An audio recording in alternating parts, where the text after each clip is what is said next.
Hello दोस्तों, chemistry class में आप सभी का स्वागत है। आज मैं आप सभी को क्लास 11 के एनसीईआरटी के कुछ टॉपिक्स जो प्रारंभ से समझाने की कोशिश करूँगा और मेरी कोशिश रहेगी कि मैं आप सभी को इन टॉपिक से संबंधित जितने भी क्वेश्चन हैं उनको हल करने में सक्षम बना सकूँ। और इसके बाद भी अगर कोई प्रश्न रह जाता है तो आप मुझसे कमेंट बॉक्स में इन प्रश्नों को पूछ सकते हैं। चलिए शुरू करते हैं। कार्बनिक विज्ञान का पहले लेसन का नाम है कार्बनिक रसायन का परिचय। मैं इस विषय में सबसे पहले वहाँ से शुरुआत करने की कोशिश करूँगा जो एकदम सरल है, ताकि आगे के टॉपिक्स को समझना सरल रहे। चलिए शुरू करते हैं। तो कार्बनिक रसायन का परिचय में पहले ये टॉपिक आता है कि कार्बनिक यौगिक क्या होते हैं। तो सिंपल सा मतलब है कि कार्बनिक यौगिक, इसके नाम से ही अगर हम इसका संधिविच्छेद कर दें या इसको तोड़ दें तो हमें नाम से मालूम पड़ जाएगा। ऐसे यौगिक जो कार्बन से बने होते हैं उन्हें कार्बनिक यौगिक कहा जाता है। कोई परिभाषा रटनी नहीं है, बस समझना है कि ऐसे यौगिक जो कार्बन से बने होते हैं कार्बनिक यौगिक कहते हैं। ठीक। और इन कार्बनिक यौगिकों को जिस रसायन विज्ञान में या जिस किताब में पढ़ा जाता है उसे कार्बनिक रसायन कहते हैं। ठीक। तो कुछ लोड नहीं लेना। अब बात आती है कि कार्बनिक यौगिक कैसे पहचानेंगे कोई यौगिक कार्बनिक है या नहीं। चलिए उदाहरण समझते हैं।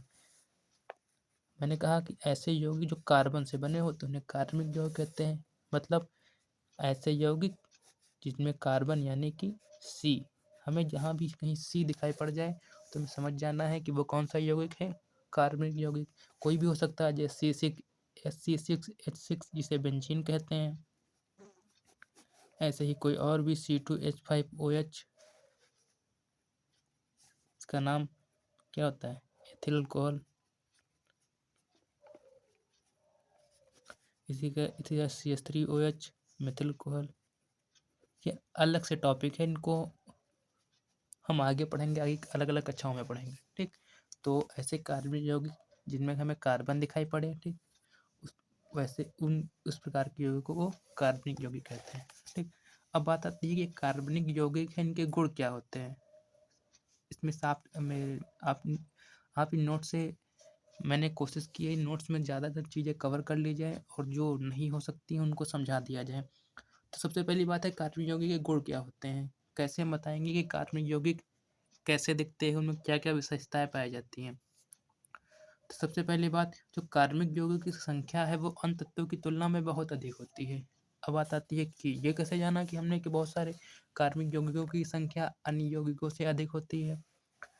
हमने एक चीज़ पढ़ी है कि इस संसार में एक पॉइंट जरूर पड़ा होगा, या फिर आप सभी लोग जानते हैं कि जी इस संसार में लगभग हर एक चीज़ जलती है। ठीक। और जलने के लिए इस अनिवार्य बात है या प्रायः ज़रूरी है कि उसमें कार्बन होना चाहिए। ठीक। तो इसका मतलब क्या हुआ कि प्रकृति की लगभग सभी वस्तुओं में क्या पाया जाता है, कार्बन पाया जाता है। ठीक। तो अगर कार्बन पाया जाता है तो इसका मतलब ये हुआ कि इस कार्बन से बनने वाले बहुत सारे यौगिक भी होंगे। ठीक।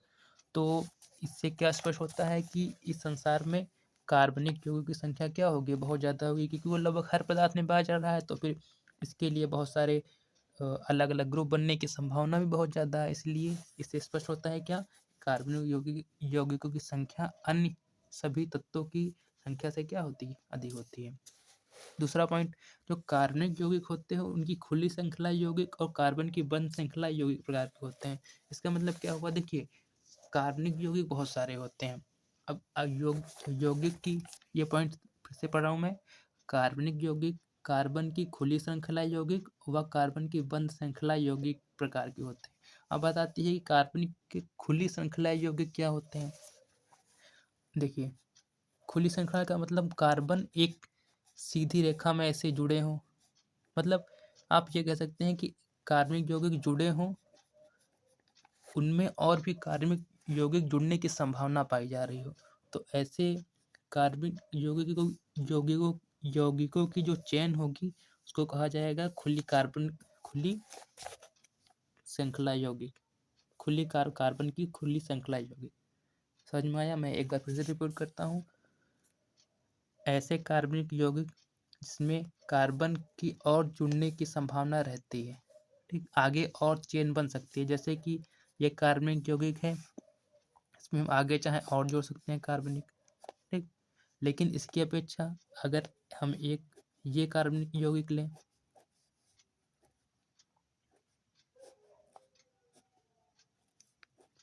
तो क्या हम इसमें और कार्बनिक यौगिक जोड़ सकते हैं? नहीं जोड़ सकते हैं, क्योंकि ये पूरी तरफ क्या हो गया, बंद हो गया।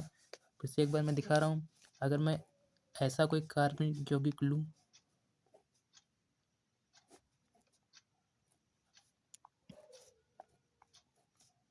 तो क्या एक तरह से ये एक बॉक्स की तरह देखें तो ये पूरा कवर हो गया कि नहीं होगा, पूरी तरह बंद होगा कि नहीं बंद हो गया। अगर ये बंद हो गया, इसका मतलब इसमें बाहर से और कार्बनिक यौगिक जोड़ सकते हैं, इस बॉक्स के अंदर तो नहीं जोड़ सकते। तो ऐसी श्रृंखला को कहेंगे बंद श्रृंखला यौगिक।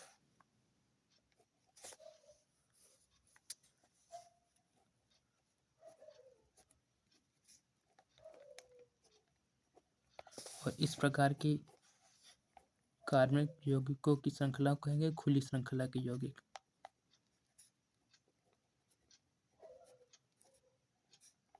जो उम्मीद है कि यहाँ तक चीजें क्लियर हो चुकी होंगी।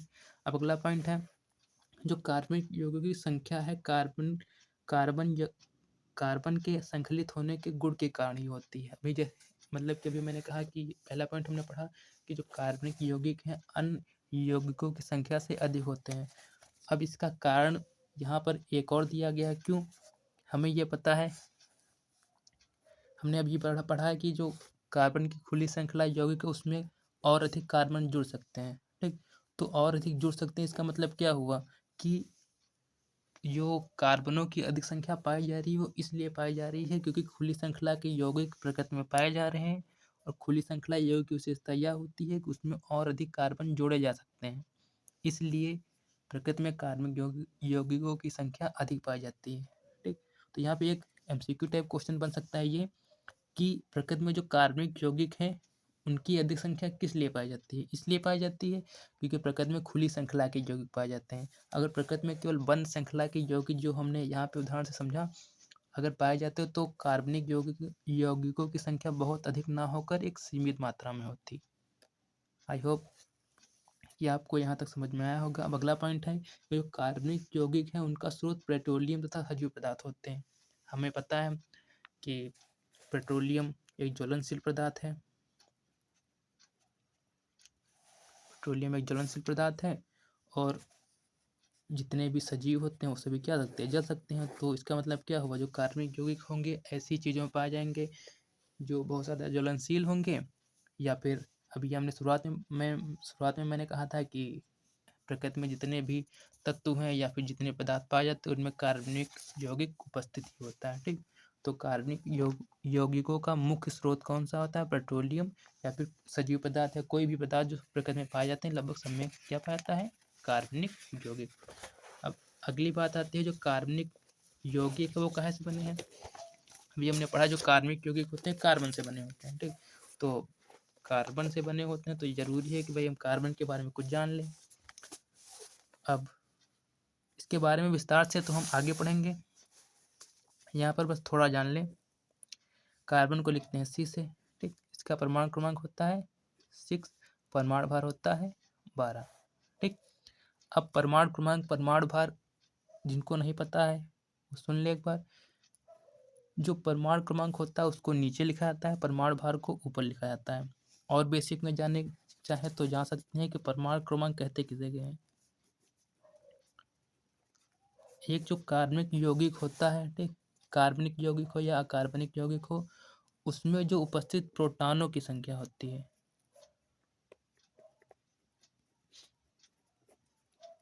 प्रोटॉनों की संख्या होती है, ठीक, उसी को कहते हैं उसका परमाणु क्रमांक। तो परमाणु क्रमांक क्या है? किसी भी कार्बनिक यौगिक के नाभिक में उपस्थित जो प्रोटॉनों की संख्या है, ठीक, उसी को कहते हैं उसका परमाणु क्रमांक। ठीक, ज़्यादा डीप में नहीं जा रहे हैं, केवल सामान्य भाषा में समझा रहे हैं। और परमाणु भार क्या होता है? परमाणु भार